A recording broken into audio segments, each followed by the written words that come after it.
আমগো সারা জীবনের স্বপ্ন সব শেষ। আমরা দুইটা সংসার, দুইটা ভাই সংসার চালাই বেকারি দিয়া। এরকম ভাবে আগুন লাগছে মানে নিবানের মতো না, চারদিকে আগুন মিনিটেই ছড়িয়ে গেছে। আমার এই প্রতিষ্ঠানে প্রায় আমরা 50 থেকে 60 লক্ষ টাকার মতন আমার মালামাল সহ ক্যাশ সহ সব এলোমেলো হয়ে গেছে, ধ্বংস হয়ে গেছে আর কি।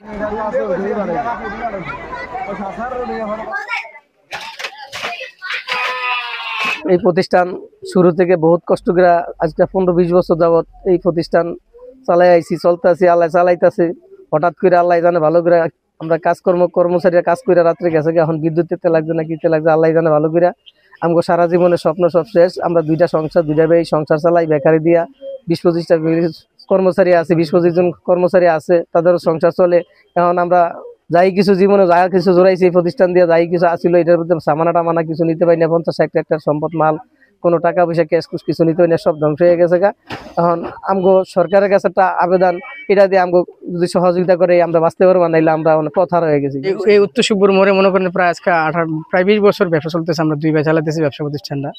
এই ব্যবসার হয়ে আমাদের সবকিছু চলাফেরা, ব্যবসা প্রতিষ্ঠান, সংসার বা সবকিছু এই প্রতিষ্ঠানের মধ্যে আমার প্রায় 15 থেকে 20 জন স্টাফ। এখন আমার এই স্টাফ, তারপরে এই মেশিন পাত্র লয়ে আমার আসলে আরো অন্যান্য যা আছে অনেক মাল সামান আমি কিছু বার করতে পারিনি আসলে এখান থেকে। তো দীর্ঘদিনের আমার এই প্রতিষ্ঠানটা গড়ানো, তিলে তিলে গড়ানো, আজকে এভাবেই ধ্বংস হয়ে গেল, আল্লাহ পাকের ইচ্ছা।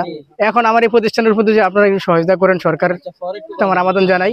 আমার এই প্রতিষ্ঠানে প্রায় আমরা 50 থেকে 60 লক্ষ টাকার মতন আমার মালামাল সহ ক্যাশ সহ সব এলোমেলো হয়ে গেছে, ধ্বংস হয়ে গেছে আর কি। আমি এখানে মিস্ত্রি বেকারির প্রতিষ্ঠানের, আমার সাথে স্টাফ আছে প্রায় 15-20 জনের মতন।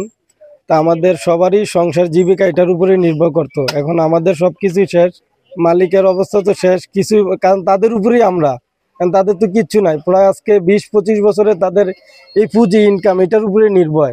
ঘরে ঘুমিয়েছিলাম, পরে মোড়ে আগুন লাগছে, সাথে সাথে আইসা দেখি যে এমন আগুন মানে নিয়ন্ত্রণের বাইরে, বেকারি পুরা সার্কর হয়ে গেছে গা। প্রায় এই বেকারিতে প্রায় 20-30 জন শ্রমিক কর্মচারী কাজ করে। তাদের এখন তারা কিভাবে চলবো? আর যে বেকারি মালিক উনি মতলব থেকে এখানে আসছে, আজকে 25 বছর এখানে ব্যবসা করে, তারা প্রায় 60-70 লাখ টাকা প্রায় ক্ষয়ক্ষতি হয়েছে। প্রচুর ওসি মহোদয়, ইউনি মহোদয়, আবার আমাদের তিন ভিতরে ইউনিয়ন প্রশাসক রাকিবুল হাসান দৃষ্টি আকর্ষণ করছি, আপনারা ব্যবসায়ীদের পাশে একটু দাঁড়াবেন। আমাদের বেকারিতে আগুন লাগছে 5টা 5:30টার দিকে। আমরা প্রায় 20 জনের মতো শ্রমিক ছিলাম। আমরা আশা ভরসা এটা দিয়েই, প্রতিষ্ঠান দিয়েই প্রায় 60 থেকে 70 লাখ টাকা পুরো সব সার্কার হয়ে গেছে। আমরা জীবিকা নির্বাহ করতাম এই প্রতিষ্ঠান দিয়েই। এরকম ভাবে আগুন লাগছে মানে নিবানের মতো না, চারদিকে আগুন মিনিটেই ছড়িয়ে গেছে।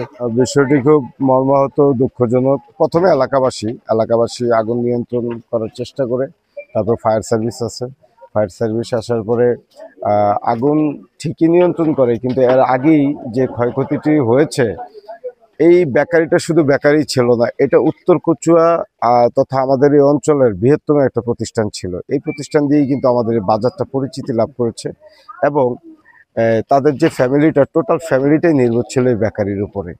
এবং এই বেকারির সাথে যে জড়িত সামনের শোরুমটা, তার বিশাল একটা শোরুম, এই শোরুম মিলে প্রায় বর্তমানে যে ক্ষয়ক্ষতি, এটা কি হবে এখন জানি না, তবে 1 টাকাও তার অবশিষ্ট নাই, যেখানে 50-60 লক্ষ টাকার মতো ক্ষয়ক্ষতি মোটামুটি আপাতত পাওয়া গেছে।